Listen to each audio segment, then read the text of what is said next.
Throughout the generations of Pokemon, we have been introduced with a wide variety of Pokemon, going from weak to really strong, a few even being legendary. Legendary Pokemon are at the top when it comes to power, that's an obvious fact. But there are Pokemon that are practically just as strong as legendary Pokemon, known as pseudo-legendary Pokemon. These Pokemon are extremely powerful, and in some cases can be just as powerful or more powerful than some legendary Pokemon. So everyone is on the same page, let me explain what a pseudo-legendary is according to Bulbapedia. Pseudo-legendary Pokemon is a fan term commonly used to refer to any Pokemon that has a 3-stage evolution line, 1,250,000 experience at level 100, and a base stat total of exactly 600 before Mega Evolving. Pseudo-legendary Pokemon are often more powerful than any other non-legendary Pokemon due to their high base stats. So that means Pokemon like Lucario or Volcarona are not considered as pseudo-legendary Pokemon. So if you're expecting to see Lucario on this list, sorry, it's not. Today though, I will be going over the strongest of the pseudo-legendary Pokemon. The Pokemon on this list will be placed with their viability in the competitive scene of Smogon. By the way, Swampert should have been number 5 on the strongest starters video. Sorry. And Swampert fans, yes, I do like Mudkips. Okay, let's start this.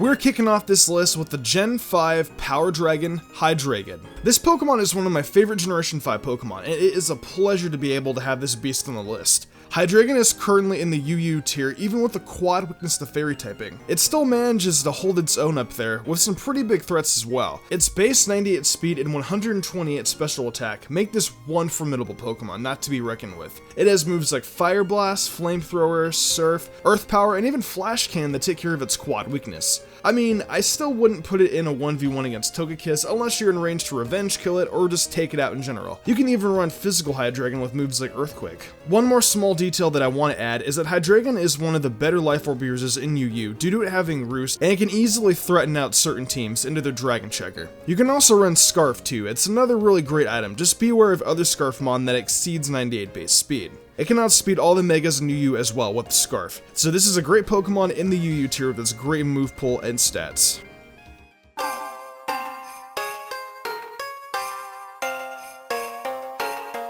In Generation 2, we were introduced to the non-dragon pseudo-legendary Pokemon. That Pokemon, of course, is Tyranitar. Tyranitar is a powerhouse and can be a pain in the butt to take down as well. But Mystic, what about its 4 times weakness to fighting? You mentioned that, young viewer, but Tyranitar gets the ability Sandstream, which boosts its special defense in the sand by 1.5 times, making it capable of taking a Focus Blast from a variety of Pokemon, and there is also the Chople Berry to help Tyranitar take one fighting attack if need be. The reason why Tyranitar makes this list on top of this is that its offensive stats and move pool to support it is crazy. With base 134 attack and access to stab moves like Crunch and Stone Edge, and coverage like Earthquake, Dragon Claw, Iron Head, and even Dragon Dance as a setup option. Tyranitar also has 95 special attack with a very interesting special move pool to back it up. This Pokemon can learn any moves like Thunderbolt, Ice Beam, Fire Blast, Surf, and even Focus Blast. The only drawback of Tyranitar, except the earlier noted 4 times against the fighting, is that Tyranitar doesn't have any reliable recovery,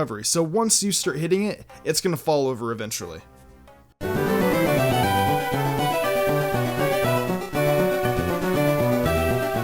The Gen 1 Dragonite had to be here, and I'm a little disappointed that I couldn't put it lower on the list. This dragon has the GOAT ability, multi-scale, literally having any super effective damage this mon takes. So if Dragonite's 4 times weak to ice attacks, it will not one-hit KO, unless of course the opponent is stat buffed. Dragonite can also set up with Dragon Dance, it can tread teams if set up properly and the timing is right. As a dragon type, it gets access to many great moves, like pretty much all dragon types do. The elemental punches, Ice Beam, Flamethrower, Thunderbolt if you want to run special, and even one of my favorites, Extreme Speed, Iron Head 2 for the fairies and ice types. Some viable items are Weakness Policy, Life Orb, Leftovers, so many things you can do with Dragonite, special or physical. Just watch and use Dragonite, I promise you won't be disappointed. Even after fairies, it still stands strong in the top of the OU tier.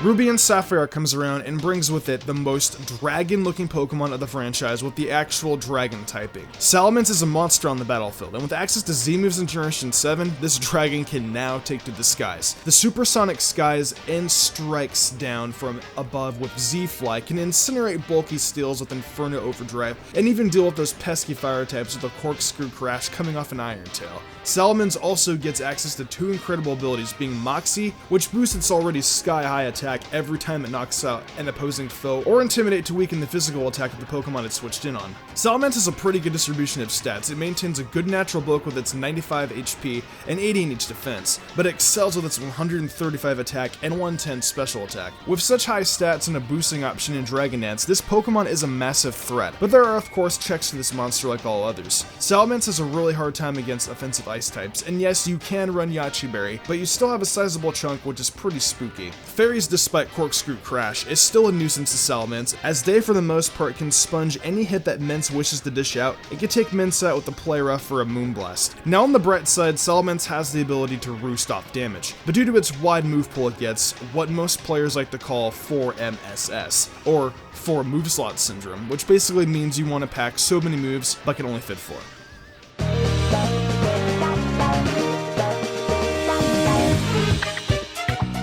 I had to give Gen 4 some love somewhere on this list, and what better way to do it than to put Garchomp at number 1. Whether it be Scarfed or Tank Chomp, this Land Shark Dragon does its job well. Throw on a Rocky Helmet for this bad boy and watch it stack with Rough Skin to let this physical attacker know who's boss. Scarfed with 102 speed, look out, OU tier, this thing is on a rampage. It's got Iron Head or Poison Jab for the fairies. My only problem with Chomp is its Mega. It gets an attack buff to base 170 attack, but then its speed drops from 102 to 92. It's usable, but regular Chomp is just better. 130 attack is still amazing. If you want to be that person, you can even run Special Chomp with Fire Blast too. This Generation 4 beast has been killing it since the days of Pokemon Diamond and Pearl competitive battling, and I am glad to see that it's still shredding teams. You can throw Swords Dance on this Mon, set up, go tank mode with that 108 HP and 80-ish defense stats. There are some really fun sets to run this Pokemon, and I promise you, you will have fun.